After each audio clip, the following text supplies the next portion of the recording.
Welcome back, everybody, to the book Bible study.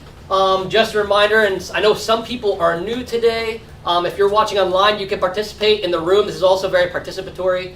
What we're doing is going through the Old Testament book by book.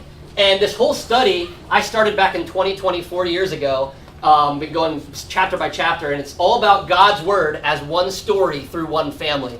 Although the Bible is 66 books, the reason we have it in one book is because it tells the same story, which is amazing because it has over 40 authors. And could you imagine trying to write a book with 40 other people, like even around us, you could work with? It would be hard to kind of orchestrate this. That's how we know God is behind all of this. So, let's see if I click here. All right, so again, these are the history books. That's where we're at right now. The first 5 books I covered, obviously the books of Moses. That's Genesis through Deuteronomy. And now we are in the history books, the 4th history book here. And these are just nice little ways that we categorize the library of the Bible, because the Bible is more like a library than it is a book. So this would be in the history section where we're at. We're in 1 Samuel. And we're doing it right in order. And what I love to tell people over and over again, it doesn't hurt us to hear it more than once, is if you can understand the books of Moses, you can understand these history books, you understand the whole narrative of the Old Testament. All the other books, the prophets and the wisdom books, they can all be dropped into this timeline here. So whatever's happening in those other books is happening within this time period, basically from Genesis to Esther. So that's why it's very important to understand these books. I like that they're in the beginning. They're not chronologically written in this order. Job's actually the first book written in the Bible, if you didn't know that. We don't even get to him yet, to the books of wisdom or poetry, whatever you'd like to call them.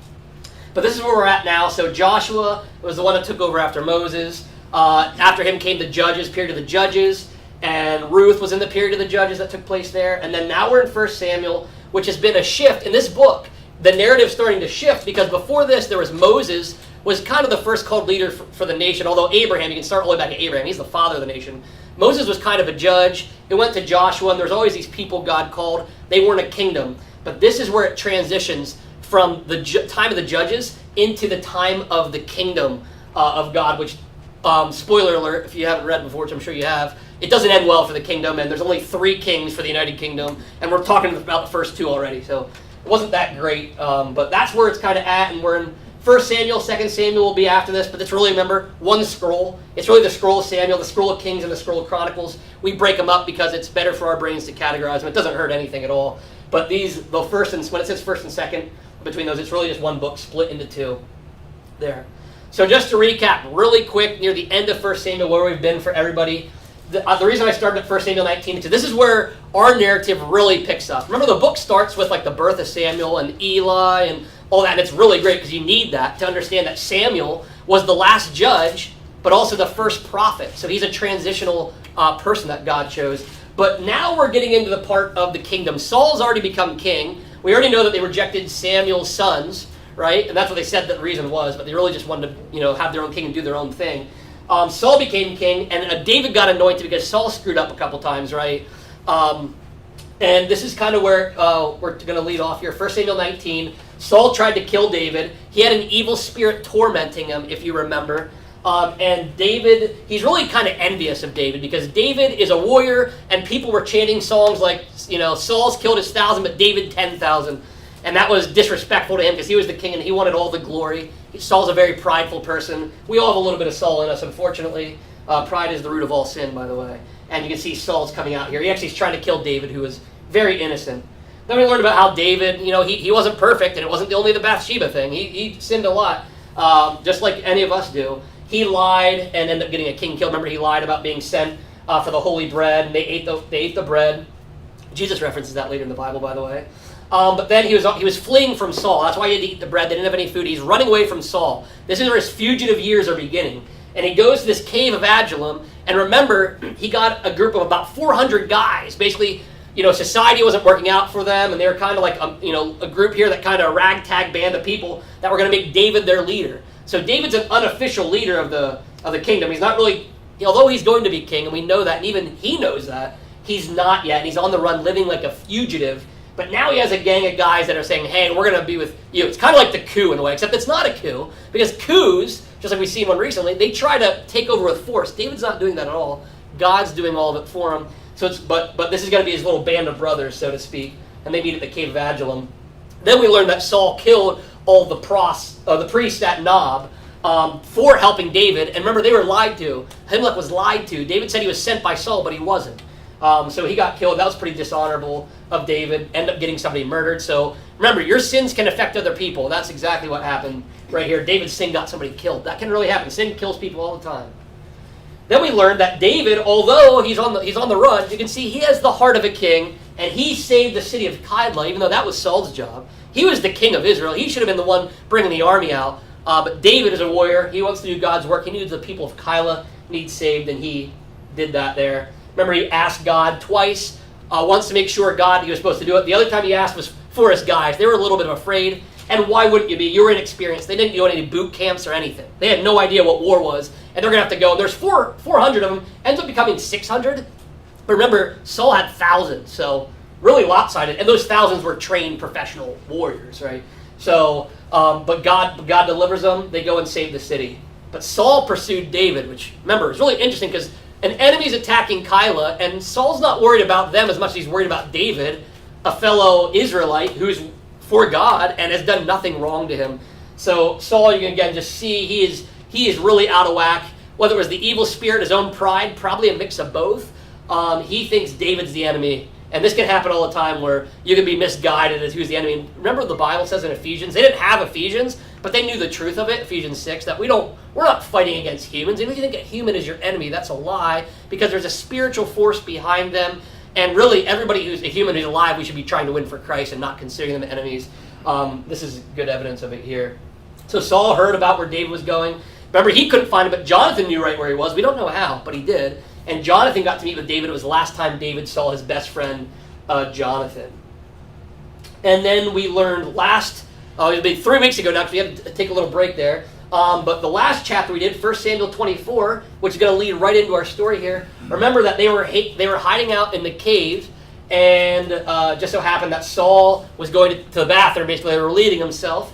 And we talked about the importance of that. The reason that was important is because that's the only time he would be alone without a security team, without his secret service, basically, right?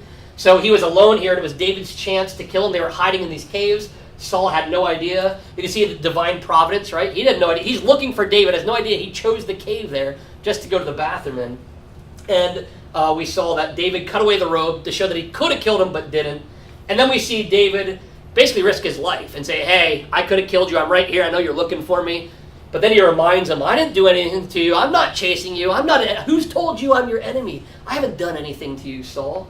Remember that? And Saul, I'm sure, remember, looking at this cloth of the robe that David's holding, David might have no idea how prophetic this is, but chapters before, remember that Samuel told Saul that his kingdom would be torn away from him, and he reached out to Samuel and actually ripped off a piece of his. So this is really God probably orchestrated this to remind Saul that your kingdom will be taken from you, and guess who has the robe now? It's David's holding that symbolic kingdom now. So we're seeing divine providence of God.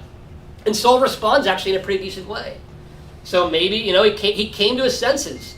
Not permanently, though, but he came to his senses a little bit and said, you know what? I'm sorry, David. I don't know why I'm acting like this. You're right. You didn't do anything to me. And remember what he says? He goes, and I know you're going to be king. Even Saul started to admit it here.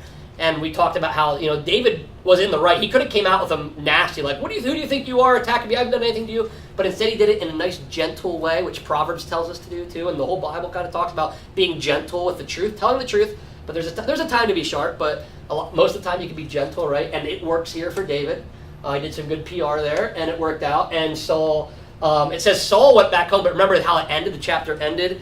It actually says, David swore to Saul. Then Saul went home, but David and his men went up to the stronghold. I mean, they went back into hiding, which sounds kind of crazy to us. Like, wait, didn't you guys just make up? Didn't you guys just say, hey, we're good? Like, David's not stupid, though, right? Because David knows even if Saul's pride doesn't get back to him, which it probably will, he has that evil spirit. Remember, that's how the whole reason David and him met.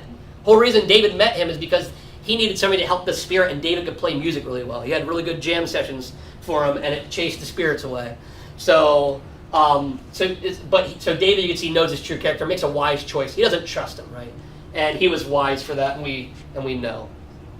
And just to give you an idea, I did want to bring up a map because the Bible talks a lot about places, and it's so hard. Have you ever tried to read a map of going to the beach, like in your map quest or whatever? Remember back in the day, you had to read these things. It's just easier to look at a map, right? So I wanted to put one up here for you because remember they're in the caves of Adullam. You can see it's up there, not too far from Bethlehem where Jesus was born. And we're in the southern part. We're zoomed into the southern part of Israel, by the way. Dead Sea is on the east, and then the other sea on the west there. And then we have Ajalon there. Kyla is where they saved.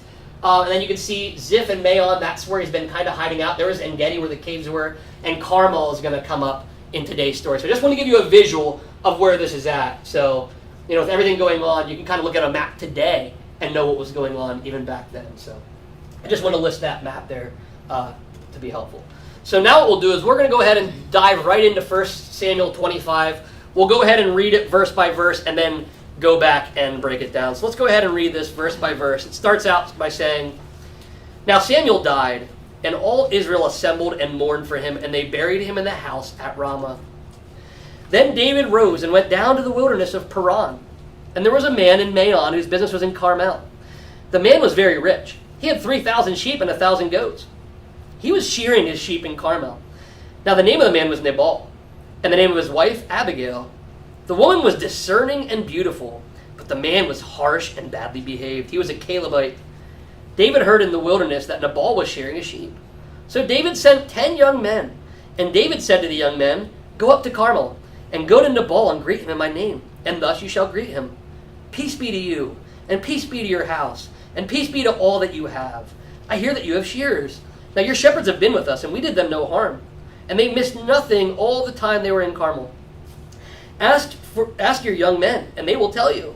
Therefore, let my young men find favor in your eyes, for we come on a feast day. Please give us whatever you have at hand to your servants and to your son David.' When David's young men came, they said all this to Nabal in the name of David, and then they waited. And Nabal answered David's servants, 'Who is David? Who is the son of Jesse? There are many servants these days who are breaking away from their masters.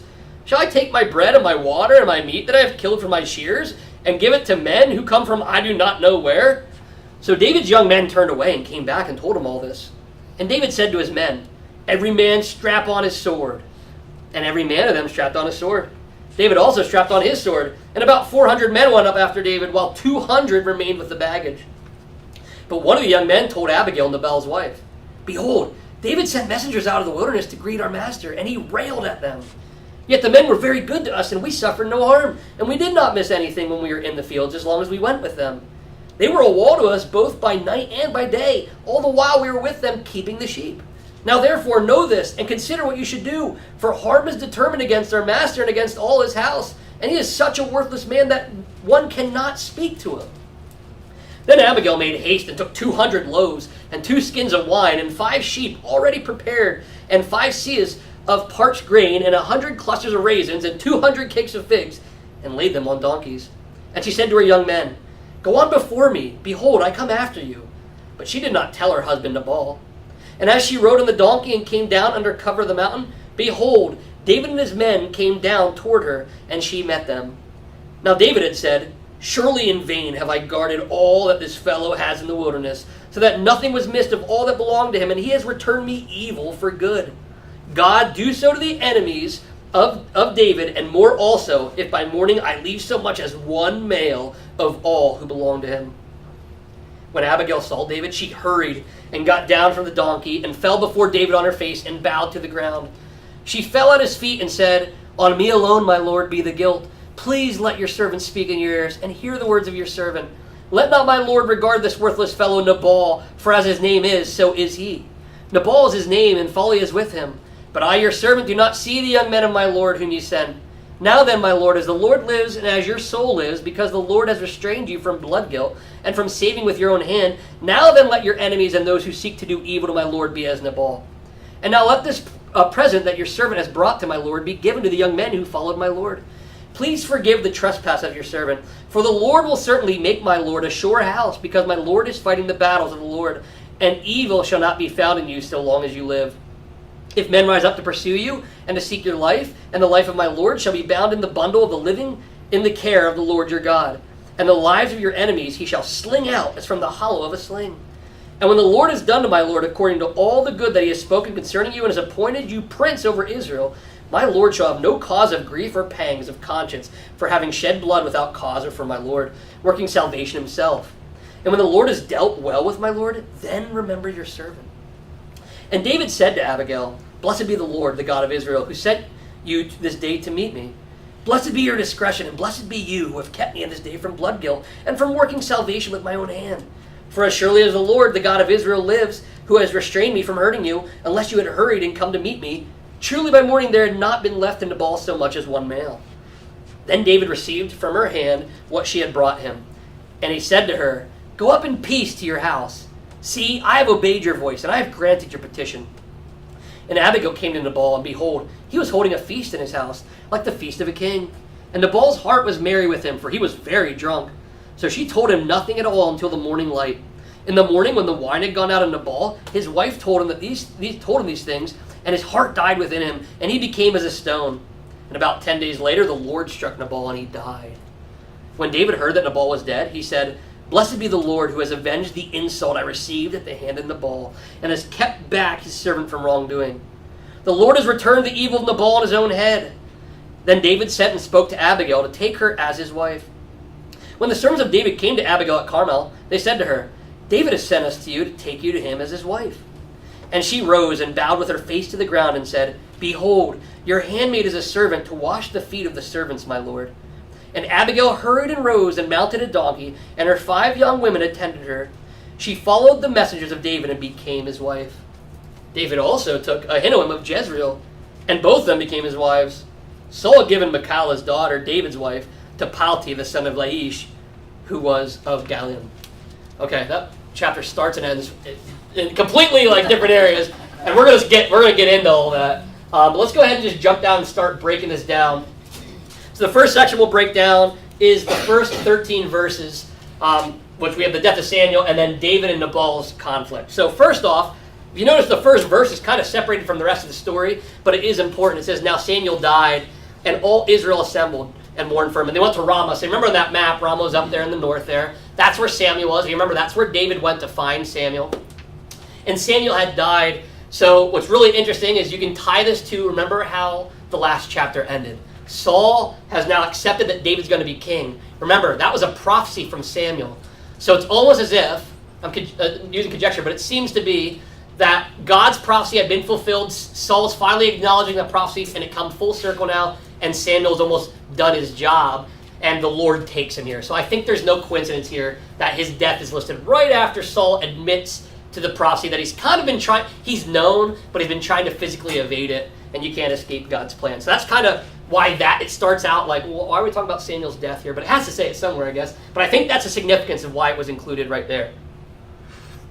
Now's where the story pivots, right? So now remember, David's in the wilderness of Paran. Remember, he's still in the wilderness because he didn't go back home. So he's still on the run, and he's still kind of, watching out for Saul. Next chapter, we're going to see why. But he's in Maon, which is where he's been at, and he finds a man who was rich and whose business was in Carmel. It says the man was very rich. He had 3,000 sheep, 1,000 goats, and he was shearing his sheep in Carmel. So right out the gate, he's described as being rich. And we know there's very different ways of being rich. You can be rich, wealthy, with money. You can be rich with God, which is the greatest way, to be rich. You can be rich with good character. But we see here, what it's saying about him being rich is wealth.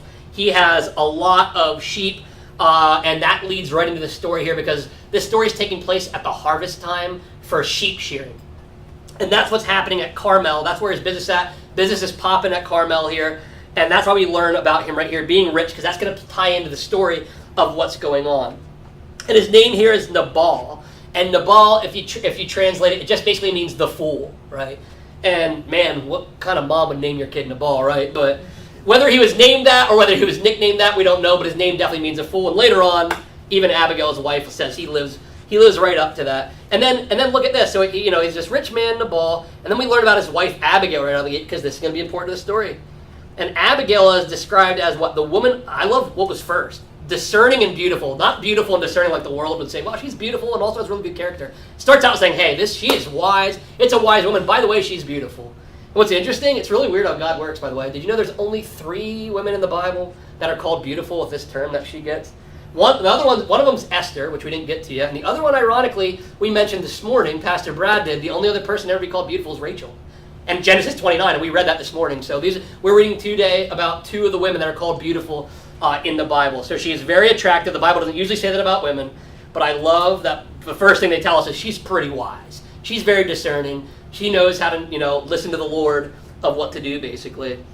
And then right after that, we hear, but the man was harsh and badly behaved. He was a Calebite, and the term Caleb, that actually means dog. So he's kind of like a dog. It's not a good term to be a Calebite. There's some other translations there, but basically it's a contrast. You got this really wise and beautiful wife, and then you got this really disgruntled, mean, rich, basically jerk.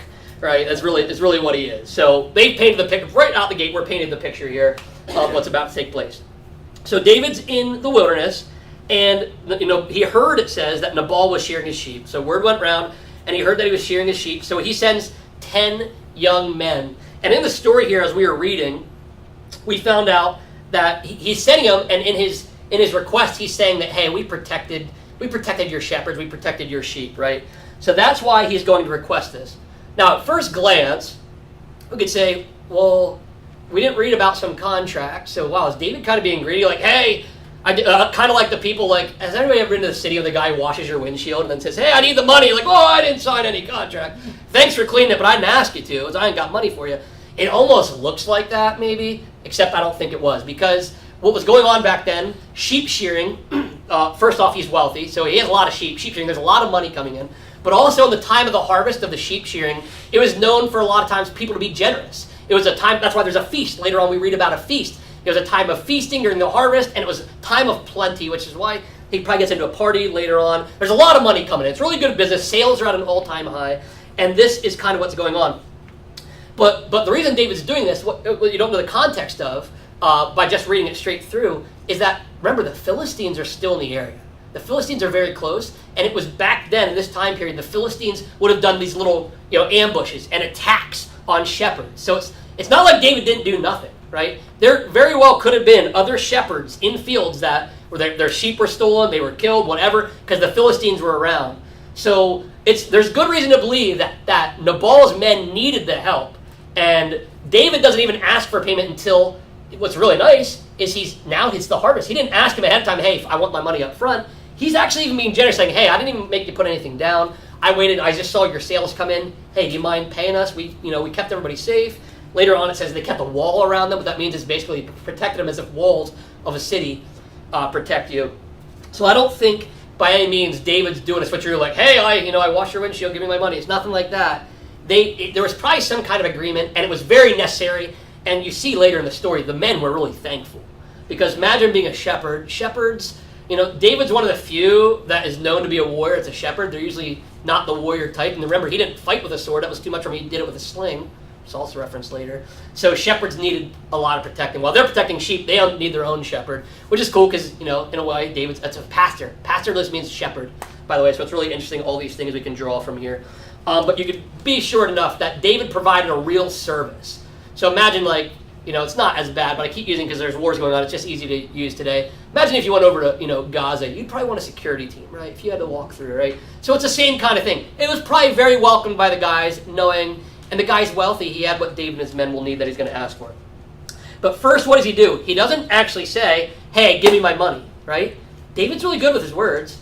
And he approached Saul in a very humble way last time. He does here. He sends men. So first off, it's not as confrontational. He didn't say, hey, I'm here. Where's my money? He sends people as mediaries. That's a more gentle approach. But he also starts out, peace be to you, peace be to your house, peace be to all you have. That's a very respectful greeting there. So he's doing it in a very peaceful way. He's not trying to intimidate, not trying to force anything out of him. That's how you're supposed to do it. He said, I heard you have shears. And the shepherds, he tells them what I just told you. They haven't done any wrong. He kept them safe while they were there. It says, therefore let my young men find favor in your eyes, for we come on a feast day. Please give whatever you have at your hand to your servants and to your son David. So what David only wants here, he's not asking for $1 million. He's saying, hey, I know you got food. It's a feast. We'd like to participate. We're in the wilderness, so we don't really have jobs. This is kind of our job. Can you give us some food? And what does the Bible always say? What did Jesus say? If you have something and somebody's in need, you provide it, right? And that's without them doing a job for you, by the way. They don't have to protect your shepherds to give them a meal when they're hungry, right? So not only is David probably owed the payment, although we don't see it on paper, he's also being generous and saying, hey, if you would. He's giving them that choice. Kind of reminds me of Philemon, if you remember that letter where Paul's like, hey, I could tell you to, but I'd like to ask you so you can do it. And I feel like it's kind of the same approach you're see here. So David's men, you see, they go to Nabal, and they waited. Nabal answers, right? And look how he answered. Who is David? Who is the son of Jesse? There are many servants these days who are breaking away from their master. Shall I take my bread and my water, my meat? And, he says, give it to people I don't even know. Now, first off, we have scripture in the same book. You just got to go back a couple chapters. David was famous in all of Israel, right? This would be like some famous politician, like a presidential candidate, Trump or Biden or whatever, try to walk down the street and be like, who are you? Like, you know who they are. You're saying it. And we probably say it to some candidates on purpose, right? Oh, who are you? What do you think? I'll give you food, right? And that can happen. It's not a good approach, right? And Nabal is not a good example by any means, by the way. But what he's doing here, he knows exactly who David is, we believe. Now, maybe he wasn't. Maybe he was so, entrenched in making money and greed that he's tuning it out, maybe. I don't know. I doubt it, though. I think he was known, especially because he also uses the term the son of Jesse, which, remember, that's a slanderous term, as weird as it is. Like, why was that slanderous? Because it was a way to belittle David, and that's what Saul would always say when he was coming at David. Which leads me to a thought, because we mentioned last time the spiritual world is very active, and we know that. The Christians don't take it very seriously a lot of times. And we know the whole reason David met Saul, I keep repeating this, is because of an evil spirit that was after Saul and probably made him want to kill David. So perhaps, we don't know, but perhaps there's even a spirit, the same one that David played that left Saul, maybe egging Nabal on. Because he's saying the same stuff that Saul did when he was taunting David. So notice that, and sometimes in your life, it doesn't, again, don't go overboard in everything, because you can go really one way or the other. You can go to extremes. I'm not saying everything is demons and angels, right? But they are effective, and if you ever notice humans, somebody says something off, and it kind of gets you riled up, and you go to another event somewhere else, they're not even connected, they say the same kind of stuff. Who knows? Who knows? But it could happen, and maybe it's some spirit getting at you. I always joke around. One time I think I caught Satan red-handed because I got cut off by 5 people at 5 different streets, and he knows I hate that. Because I say it out loud, so Satan knows it. And I was like, nice try. You should have done it. You should have delayed it a little bit, because it was just all one after the other. I was like, nice try. It's a spirit.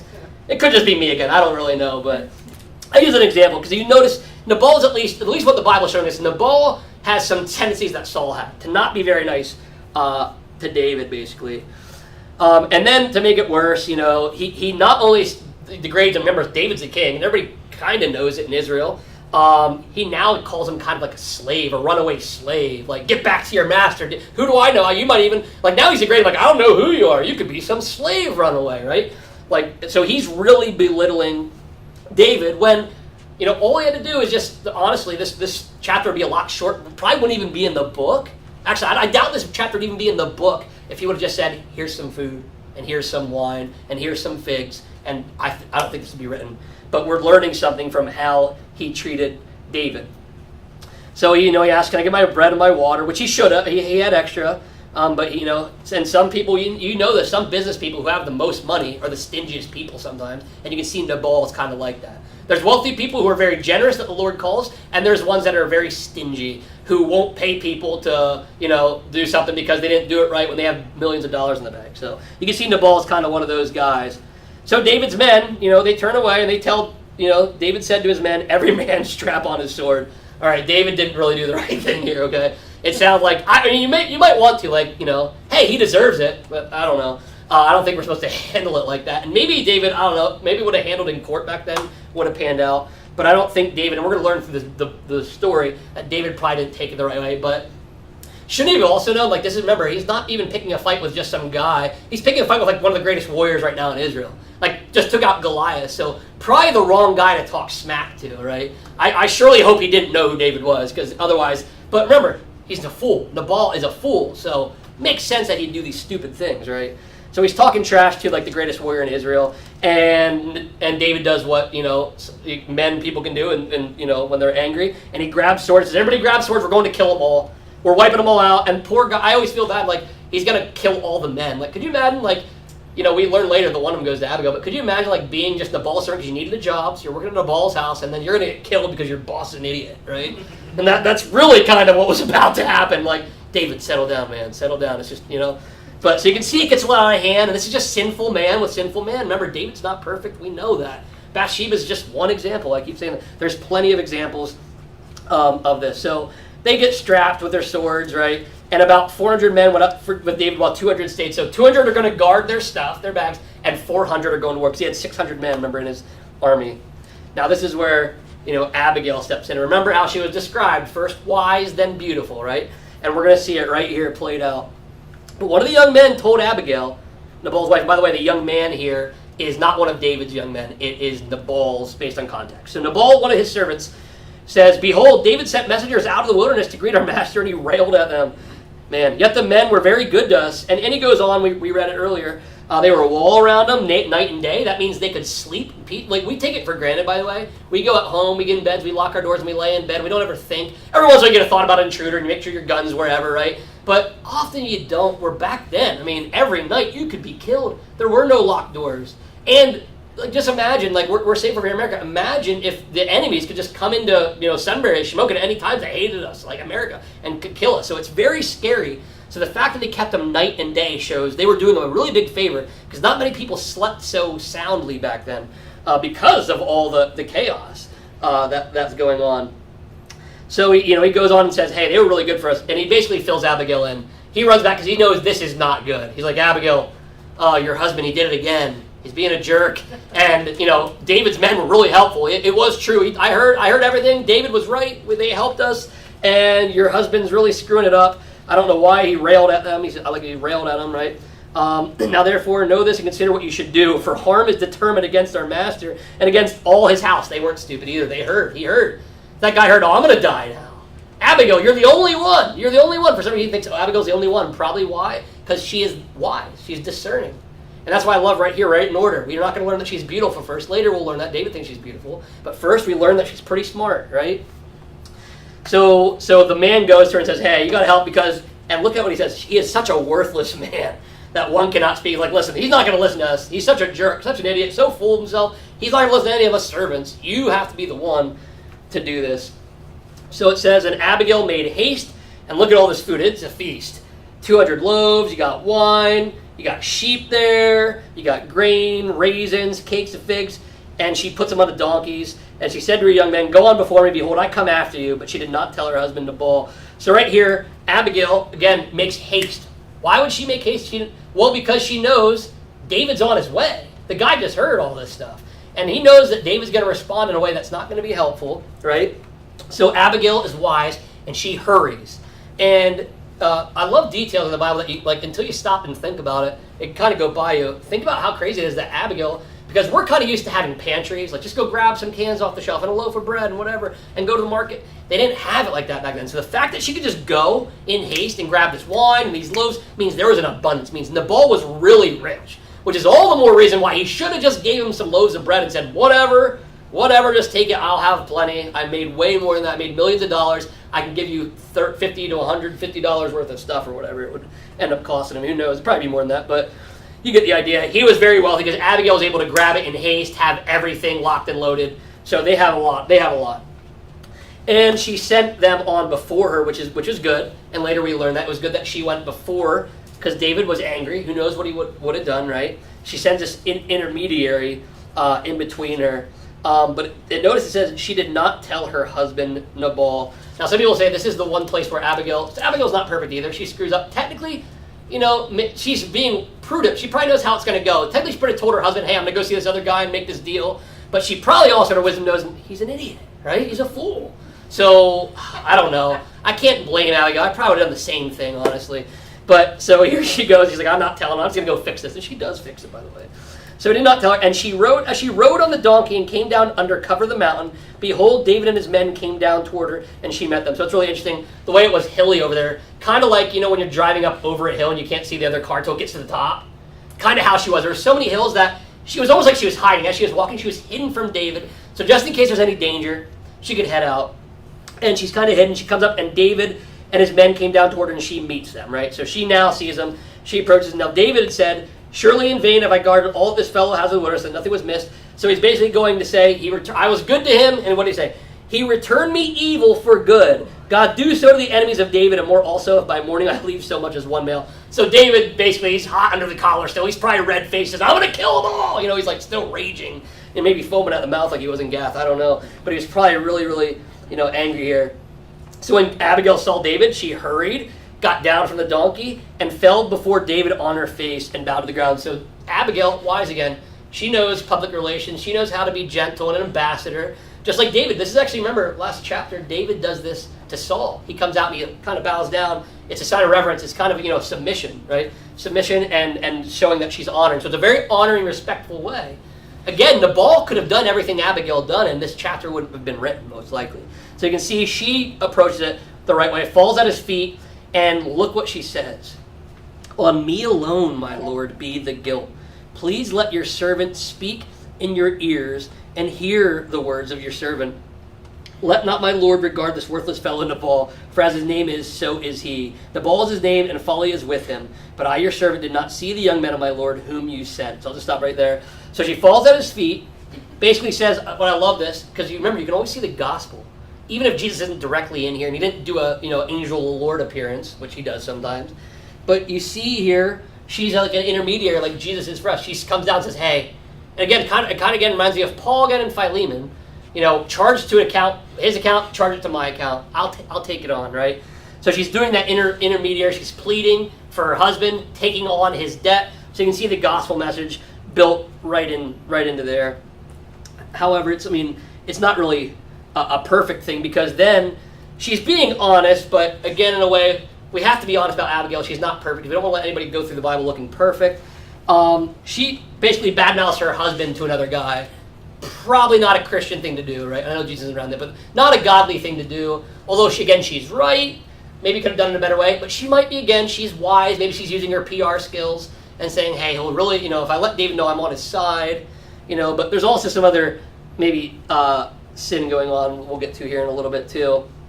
All right. She says, basically, I did not see the young man. What she's saying here is, had I been there when Nabal's there, you would have got the food right away. I didn't even know about this. If I were there, it would have been taken care of. I'm sorry about that. Here all of it is, right? Sorry you missed me. I would have got the food to you. So she's, again, taking responsibility. And also, because she's wise, is David going to attack a woman like he would attack a man? Probably not, right? Probably not, because that wouldn't be honorable. It's not a godly thing to do. So she's being wise, even like, if she takes it all on, is there really going to be retribution? I forgot to go to my other thing here. Okay. Actually, I didn't get to that part yet. I've got to go back one more. Sorry. There we go. All right. So it says, now that my Lord, as the Lord lives and as your soul lives, because the Lord has restrained you from blood guilt and from saving you with your own hand, now then let your enemies and those who seek to do evil to my Lord be as Nabal. And now let this present that your servant has brought to my Lord be given to the young men who follow my Lord. Please forgive the trespass of your servant, for the Lord will certainly make my Lord a sure house, because my Lord is fighting the battle of the Lord. And he continues on here. So first off, again, she's being really wise with her words. So isn't it great that God stopped you from being more in guilt for killing these guys, right? It's kind of prompted him, isn't it good if you didn't kill them? Isn't it cool that I'm here to stop this? So she's kind of making it a good thing, saying, restrained you from blood guilt, because David, if he killed Nabal and he killed all these other guys, those other guys were innocent. And thou shalt not kill, especially if the people are innocent, right? I know there's a time for war in Ecclesiastes, you can go there and all that stuff, but not in this case, I don't think. So I think Abigail's right. She stopped David from getting to a lot of sin. Plus, David's enraged. Remember, David's a man after God's own heart, so you have to remember he's actually a wise man, although he can be foolish like we can. He should have known, and he does know, because she reminds him, and he's like, oh yeah, you're right, that God will avenge. God will get revenge. You don't have to take it out on anybody, because that's how you get yourself into sin, right? David could have killed Nabal, and that the same outcome would have happened, except that David would be guilty of sin. In this way, as we already know because we read the chapter, the way it ends when Nabal dies, God struck him dead, proved that Abigail is right. David and God would have got the same thing accomplished, except God's way was the holy way, David's was the sinful way, right?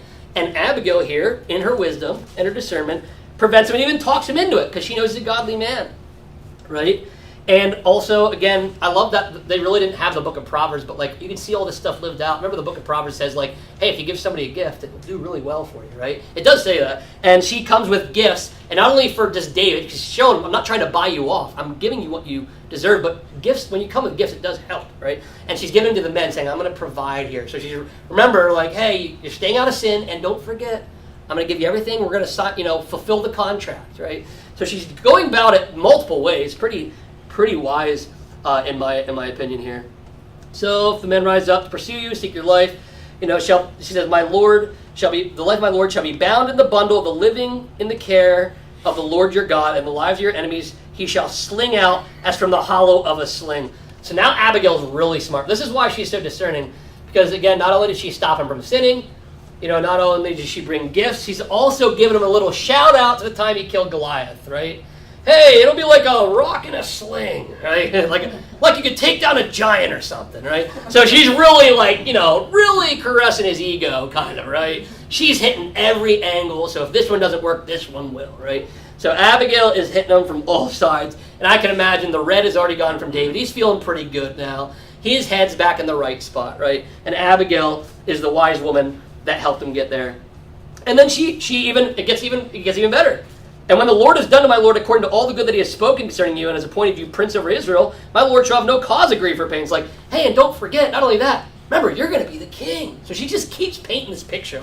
I know that was great when you killed him, you're our hero, but you're going to be our hero because you're going to be king. And remember, God promised you and he's going to keep up with it. Man, she is like saying all the right things that David needed to hear. These are everything he needed to hear. And David, we already see he comes along and follows along with what she's saying here.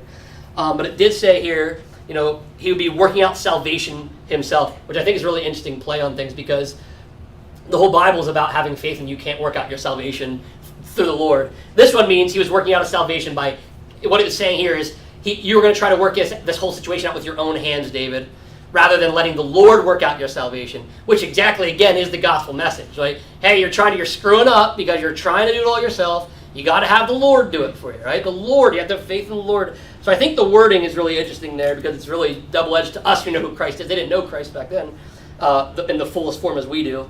But I think it's really interesting there. So it says, and David said to Abigail, blessed be the Lord, the God of Israel, who sent you this day to me. So he's even seeing all this. What I love is he's looking in the spiritual realm, which we fail to do. So David is now back. It's like back in, all right, sorry, you snapped me out of it. Thanks, Abigail. I was heated. I've come, not seeing red anymore. Hey, I'm glad God sent you. There's no way this would be happening. I would have killed him. God spared me. And that's really cool because even though Abigail did direct him and help him, it was really God, right? Because all good things come from God. Abigail was very good in this scenario. That did come from God, and David was accurate.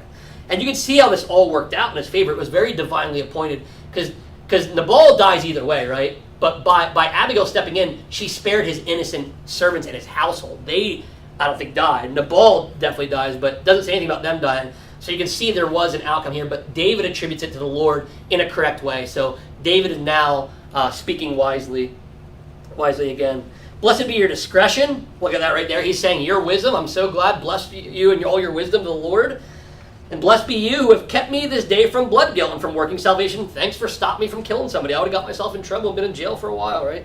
So for as surely as the Lord, the God of Israel lives, who has restrained me from hurting you. Interesting, hurting you, right? So he's saying, man, I could have almost killed you, Abigail. You're lucky. So he even includes her. Unless you had hurried and come to meet me. Truly by morning there had not been left in Nabal so much as one male. He said, if you wouldn't have stopped me, I was definitely going to kill them all. It was definitely premeditated. I was going there. I was going to kill every one of them. You stopped a big massacre. And then David received the gift. Contract kind of dealt with, right? And he says, go up in peace to your house. And it ends really nicely. This is how the whole Nabal situation could have happened if he weren't a fool, right? But it didn't. And it says, and Abigail came to Nabal. Now this is where it pivots again, right? Let's see over here. So Abigail is now going to go to Nabal, and it's going to shift to her dealings with him. So it goes to Nabal, and behold, he was holding a feast in his house, like the feast of a king. Remember, David wanted the food. Why? It was feasting time. Remember the shearing of the sheep? There's lots of feasting, lots of drinking, right? When we were reading about feasts even earlier today, same kind of thing. A lot of drinking going on, which is why he'll be drunk later. But again, time of generosity, which is there's no reason that he should have shared with David in this time of celebration, nonetheless, right? It'd be like asking somebody for food on Christmas morning and you say no, right? It's like doubly worse because it's a holiday and everybody's being joyful and really generous and you're not. So goes there on a feast, like the feast of a king, which he's not a king. David's a king, right? Nabal's not. What a fool. And Nabal's heart was merry within him. Wow, again, what a fool to do all these dumb things and be fine and content like nothing's wrong, right? Even though, he should know what's coming, but he was very drunk. And, right, drunk people don't know what they're doing. Acting like a fool, right? So he's doubly foolish here. It's a fool who's even more foolish with wine. So she told him nothing at all until the morning light. Again, you could say, she should have told her husband the plan. Maybe, maybe not. He's drunk. Who knows, right? It's not going to do him any good. Will he even remember it in the morning? I don't know. So again, I don't know if this is a sin by Abigail or not. It's a tough one. I might again done the same thing because he's drunk. What help is he going to be? And it's only probably going to cause more issues because he's a fool. So she tells him nothing till the morning. And in the morning, when the wine had gone out of Nabal, so he sobers up. After he sobered up, right, woke up, his wife told him finally, right? Finally tells him these things. And his heart died within him, and he became as a stone. But he didn't die there. But he saw it was coming, right? He knew it wasn't good. And about 10 days later, so for a little over a week, that he stayed in this state of mind. And then the Lord struck Nabal, and he died. So the Lord really did take it in his own hands, and it's proof again that allow the Lord to get revenge. If you were wrong, David was ripped off, we think from the story. If you were ripped off, don't go chasing people, don't go fighting people, don't go punching people in the mouth, right? Just pray to the Lord, and the Lord will handle it one way or another, whether it's on earth or whether it's not, right?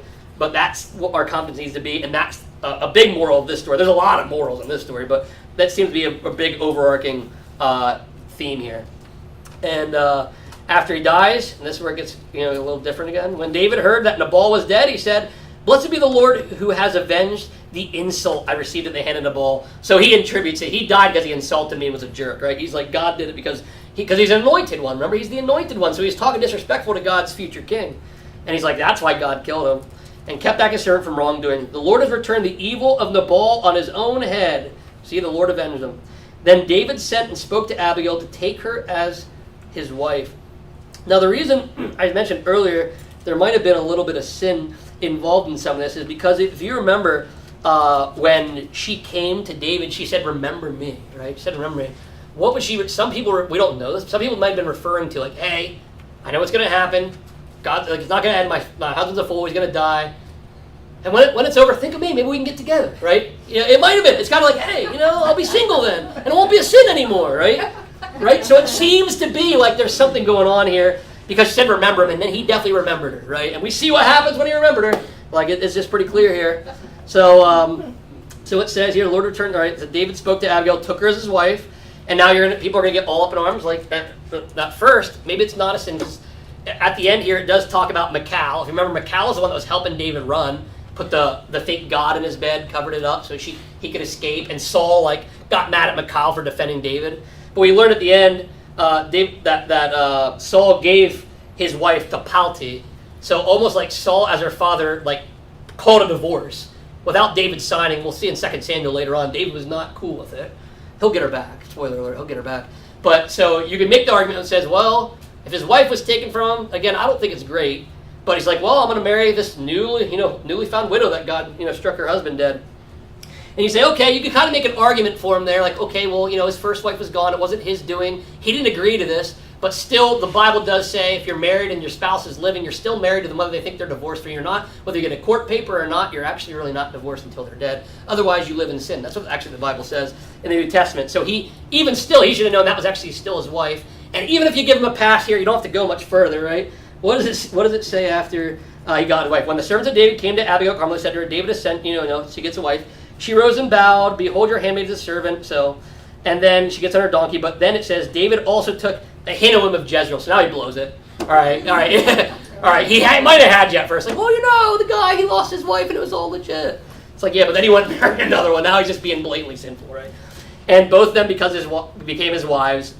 And that's why it throws that detail in there. Saul had given Michal's daughter, David's wife, to Palti, the son of Laish, which again, poor Palti later on, spoiler alert, we'll get to him in a couple of weeks. He's going to leave crying and his wife's going to get ripped from him. It's a lot of terrible things happen in the Bible.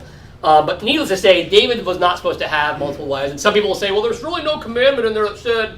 No, we know how God is. God doesn't want polygamists out there, right? I know some religions say otherwise, but not the Bible. So remember, David's a sinful man. He sins many times. Let's just add this one to his chart, okay? And not try to defend why we could have multiple wives or husbands, because it's not going to. The Bible isn't going to help you on that one, probably. But that's kind of how, again, it kind of ends in that weird way, but you can almost see how David escaped sin to enter sin, right? And isn't that kind of like us? Like, ooh, good, we dodged a bullet, and then we walk right into another bullet, right? So it does kind of show you. Remember, David, although he is king after God's own heart, it was really because David would be sorry when he sinned, right? That's the difference between David and Saul in this whole book here. Is Saul, when he's caught in sin, he's like, yeah, well, I had to. He's kind of like the kid that gives you a reason why they had to eat the cookie because it was too long and their carbs were crap, like some kind of crazy excuse of why they had to do these things, right? Where David would, when Nathan came to the prophet, which we'll read about later on, he repents and he is really regretful. That's why David's a king after his own heart. Don't get it twisted as the thing that David was perfect and that you can do everything David did, right? Because that is not the case, and he almost killed a bunch of innocent guys here. We just watched it happen, right? So that was that. So I know I blew through a lot. What are your guys' takes? Anybody have any takes, any questions, any thoughts, any comments on anything in this chapter or anything else tied into it? Beard. I think since we're still there, how prevalent was polygamy then? Like, was Saul polygamous, or is this one of the rare occurrences? That's a great question. Well, I mean, if you go back to even the times that, Abraham, we have hints of a lot of this stuff. I think it was pretty much in the culture, and probably in the cultures around them even more so. But yeah, I don't think this is anything new. And a lot of times, it's a really great question to ask that. Sometimes in society, certain sins will pick up and things like that. But I think all the sins of today, because the Bible is a pattern, there's nothing new under the sun. Anything you run into today, like we do have polygamists, Mormons, obviously, can say it. They're the ones that are known for this kind of thing. That stuff's still around today. I think it was always around the beginning of time, just for the same reason that Leviticus writes about cutting off your genitalia and gay, transgender stuff, because this is not brand new. It feels brand new to us in our culture, but we're just on another loop pattern. That's why laws are written there. So that's a great question, Beard. I think this is something that was always around, and maybe even why David maybe didn't think, how that can be with sin? And it even happened when Joshua goes into the promised land. Remember at first it starts out like the one group takes, instead of killing them, they make them the slaves. And then the next tribe takes slaves, and the next tribe. It's almost like, well, if they can have slaves, then I can have slaves. And well, if they can, then I can. And remember, you notice sin can do that to you. Like your Christian friend, well, they're Christian, but they do that. And then you do it. And then somebody else says, well, if they're doing that, then I can do it. And it just becomes a trap of sin. David very well could have looked around and probably saw, 8 guys that had 30 wives. Who knows? And said, well, if they're, I'm not going to look any different. And you can be careful because sin, you won't look different from the world. And that's the problem, right? The Bible says you must look different. And David blended in with the world right here by doing this. And that stuff happens, I think, today too. So it's another good lesson. Great question. Any other thoughts? Yeah. So where it says, let me see here, his heart died in him and it became a stone. Would that be like maybe a stroke or? That was the first thing I thought. Yeah. Some people think of this that before before medical terms, they believe he was struck with some kind of illness. It doesn't come out and say it. Some people think it was some kind of illness that he got hit. Did he have a stroke? Did he have a heart attack? Whatever it may be. It's very possible it's medical, or it's very possible that his heart became like stone. He could have, again, maybe had cardiac issues, or he very well could have just known what he just did too. We don't know for sure. It could have just been like he is scared sick now because of what's going to take place and something's going to take place. Well, don't they say that stress can cause stroke? Stress can kill you. So it might even be a bit of both. Yeah, Tiffany, you have something to say to that. So Abigail marries David. Does David inherit all those donkeys and property and all those sheep? That's a really great question, and probably so. Unless, it gets because of kinsman redeemer stuff. So the other option would be, if you go back to the Levirate marriage and stuff, Nabal would have had to have a brother. So if Nabal had a brother or some kind of kinsman, he could have came in and taken it. Probably not from the king. I think David probably inherited it, but there would have been a way that could have maybe kept David. But if David got married to her, then it's kind of null and void. So then David married her to get more money? It's a great question. I don't think so. I think he's a very passionate man.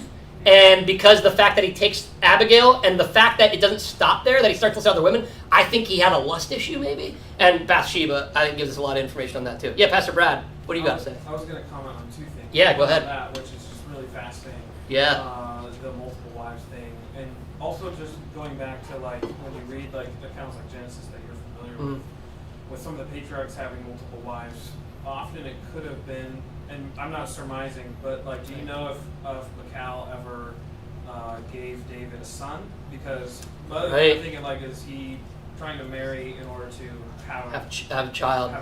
Similar to the Hagar situation, kind of, which still didn't make it right, but that was their way. Surrogates were really big back then, at least. Well, the other thing I was going to comment too that Beth mentioned, this his heart became as a stone.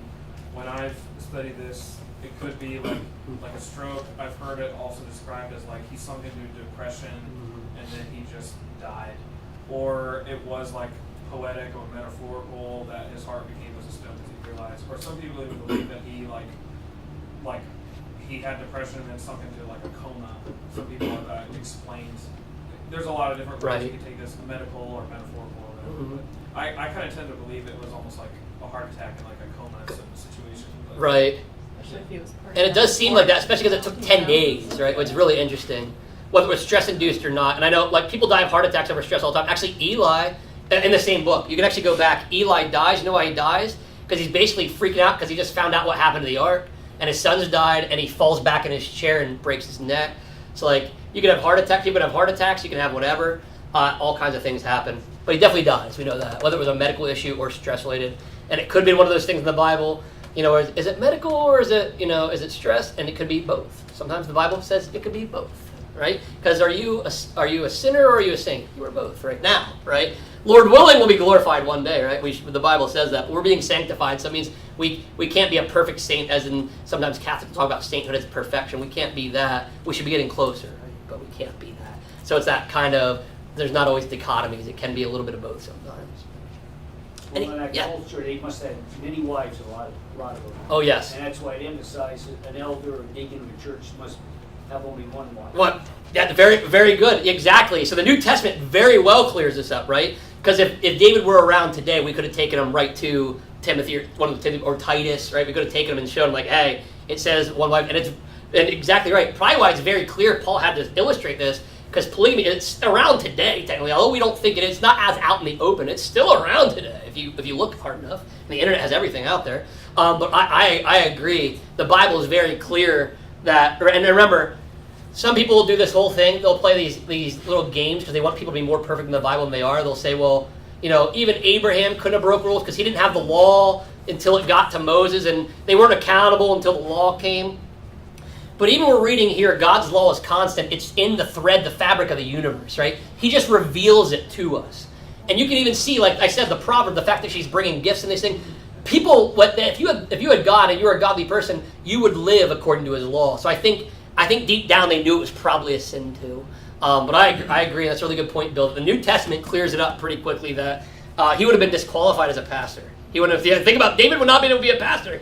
That's kind of crazy to think, but it's true. It's true. Great point. Well, I asked this question maybe 60 years ago to a pastor. Take for instance Solomon, many wives. Yeah, God had them. and concubines. Many wives. Oh yes. Okay, he says, well, look, I love my kids. How do you know if you have 500 wives? You said, well, your kids. How do you have that love? Right. Oh, that's what I mean. How do you have that love? Yeah, that's why I think they killed each other, and that's of course in Europe. That's how the kings. Absolutely. England, that's how they joined France. They did that. Nope. They had many wives and killed. It's so true. Power. And a lot of royal families, like if you look at most royal families, they're all messed up. There's a lot of chaos and corruption and trying to steal the throne. The term steal the throne's around for this reason. It would a lot of times be within the family or other families, and it's just absolute chaos. But I think you're right, and it's actually funny because what you're saying, so Father's Day was just recently, and I saw, was it Nick Cannon? He has like 20 kids or something, and he set up appointments for his kids, literally. They had like a 15 to 30 minute slot with him. So they each got one-on-one. So think about that. And Nick Cannon was trying to be the good guy in all this, which he's very much like David. He has a lot of wives, quote unquote. Maybe they're not married, right? But he has a lot of wives, a lot of kids. But that's his, he basically came out this year and said, I have set up appointments with my kids. Like, correct. How is Solomon taking his wives on dates, right? They gave him a lot of passes, right? You imagine missing like date night with your wife, and then he's missing like with 500 wives. And people always say, again, you got to use the Bible in context. People say, well, wasn't Solomon the wisest man? And he had concubines and wives. That was pretty wise, right? No. Remember, Solomon was an idiot too at the end, and things didn't pan out. It all unraveled. And so be very careful. That was his thing. He was making political alliances and all these kinds of things that God did not want, right? And a lot of times, by the way, that's like Solomon's case. That's why it would happen. You'd almost make truces with these other countries so they wouldn't attack you, and you just marry their women. It's a thing. It was a really big thing back then. Which, by the way, just thought we're on the context of this. I didn't get to mention this, but Nabal's and Abigail is a real common. It's a real common theme today. I always you can probably think of somebody in your life. Maybe you can't. I don't know. But you can think of a couple that has a Nabal and an Abigail. Like, how did they end up together? Right? And it's true. It's true. We can all be honest. It's true. Now, here's the thing. Back then, you can at first at least make the excuse. Like, when the Bible times, they set these things up, right? And it was arranged, probably so, right? Maybe Abigail hated the guy.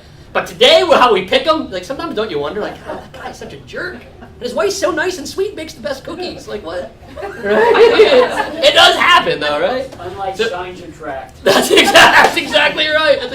Yeah, so these patterns continue, right? Every pattern in the Bible is out there, some way, shape, or form, I tell people. Any other questions or comments before we wrap up? All right, well, thanks again for joining us. Thanks for you online. Next week, I believe we'll be back. We'll be at 1 Samuel 26, so go ahead, read ahead. You can always go ahead and read this chapter again, see if anything else jumps out at you. Bring it to us next week, because we'll always do a little quick review in the beginning, but then we'll jump on to 1 Samuel 26. So thanks again, everybody, and have a great night.